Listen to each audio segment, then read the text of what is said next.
Hi, folks. Hello. We are tuning in from week 12 at the legislature. It's been a fun one. Yeah, the most fun thing is that it's National Ag Week, and we've gotten to celebrate that in a lot of ways this week. Yeah. We had our calling on the Capitol, so thanks to all of our members who joined us virtually. We sure look forward to having it in person again next session. But it was wonderful to have about, just over 30 people who were able to join us. And this time of the year, at least you didn't have to leave your calving and lambing and those kinds of projects. So we hope it was a good experience for members.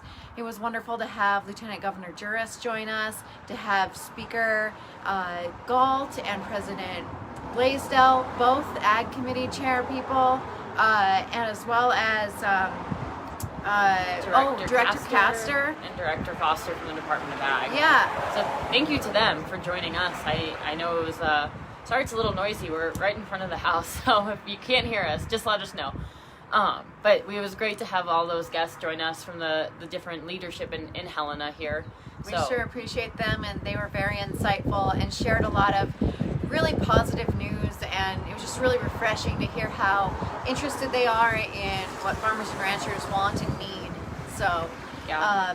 But also that day, the governor traveled to up to the lake farm and got to visit with them, and Rachel was there, so I want to share some surprises there. First and foremost, thank you so much to the Lake family. We got to see 5 different generations of the Lake families and how they participate in their farm. And the governor got to tour and see all the different parts and pieces of that farm, from the lab to them shipping potatoes out, and it was awesome to see that the governor had an interest in agriculture and on Ag Day and a Farm Bureau member. So hopefully you see some photos going around about it. He had his great Ag Day pin on, along with all of the legislators in Helena. Really repping and showing agriculture in Montana how proud they are. So I see a comment on the Instagram thing. Oh, no, not a comment. Just telling me I could wave. Hi. So the other exciting thing that kind of got added into the week, real short notice, but was really exciting, was that there was a delegation from Taiwan that joined us here in Helena. We were able to sponsor a reception honoring them with the legislature on Monday evening, and then Vice President Cindy Johnson and I were able to have lunch with them the next day, along with some folks from the Grain Growers and the Stock Growers Association. And we were able to just visit with them a lot about their trading partnership with the United States, specifically with Montana, how they'd like to strengthen that, and in addition to trade, but just our relationship country to country, state to country as well. It was very insightful, very exciting. We know that they love our wheat, and it's interesting, when I was in college, I actually was able to participate in a Follow the Grain class, and our international trip was to Taiwan. And so much of what I learned then is still relevant today, even stronger. And excitingly, they're really interested in, in addition to adding to the great grain crops that they purchase from us now, they're really interested in our beef. So there's a lot of opportunity there, and we were really pleased to be able to foster that relationship. Hope to get our trade office reopened with them, and are looking forward to continuing that relationship. So it was a really exciting beginning to the week, for sure. That was just on Monday and Tuesday, and then Wednesday, the governor welcomed all of the different ag groups, including Farm Bureau, Stock Growers, Grain Growers, Wool Growers, just to name a couple, to come. Cattlemen's Association. Yep.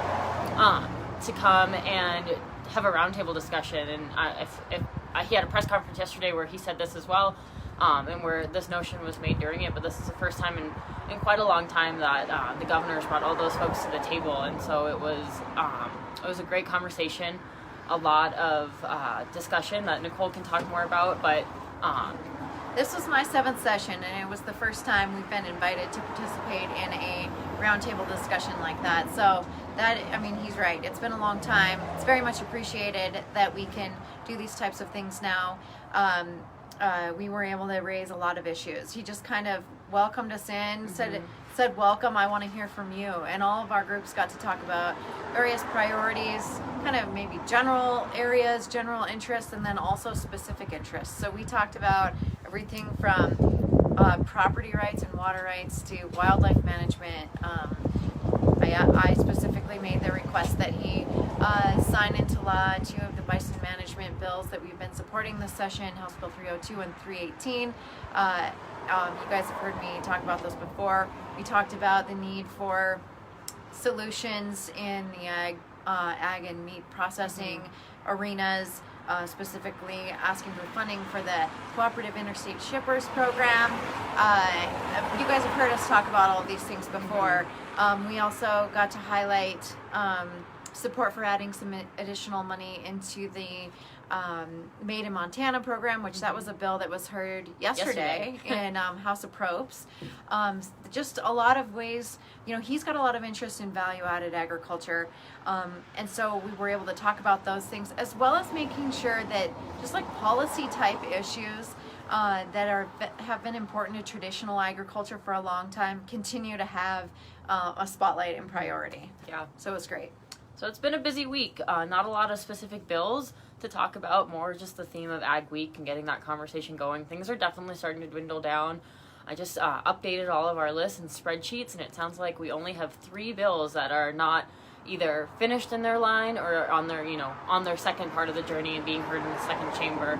So we'll see what happens. There's a lot of conversation still going on about the bill, House Bill 632, that has to do with all the COVID money coming through.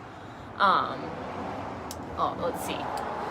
John asked us to actually briefly talk about the Department of Ag plan on the ARPA money. So that relates to exactly what Rachel was talking about with regard to 632. That's the bill that's going to implement that federal money. And Department of Ag hasn't yet had their House appropriations hearing.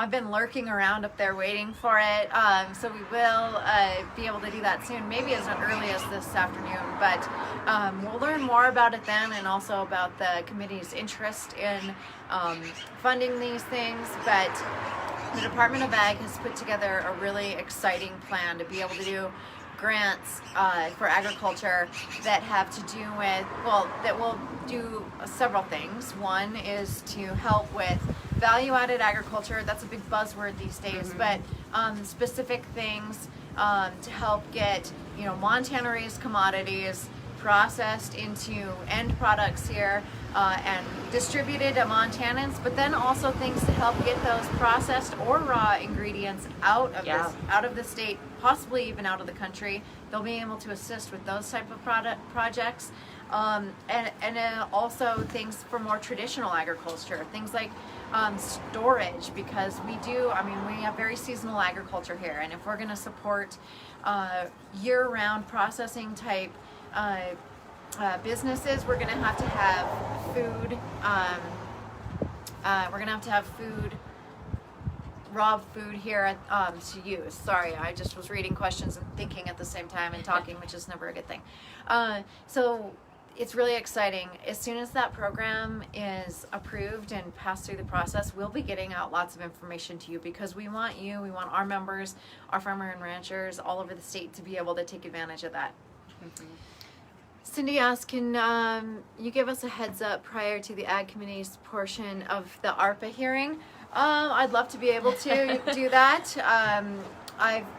We don't exactly know when it's going to occur. It's a massive undertaking, and they're handling it a lot like House Bill 2, in that they are addressing certain subparts at a time. Subdivisions, we've been talking about those too.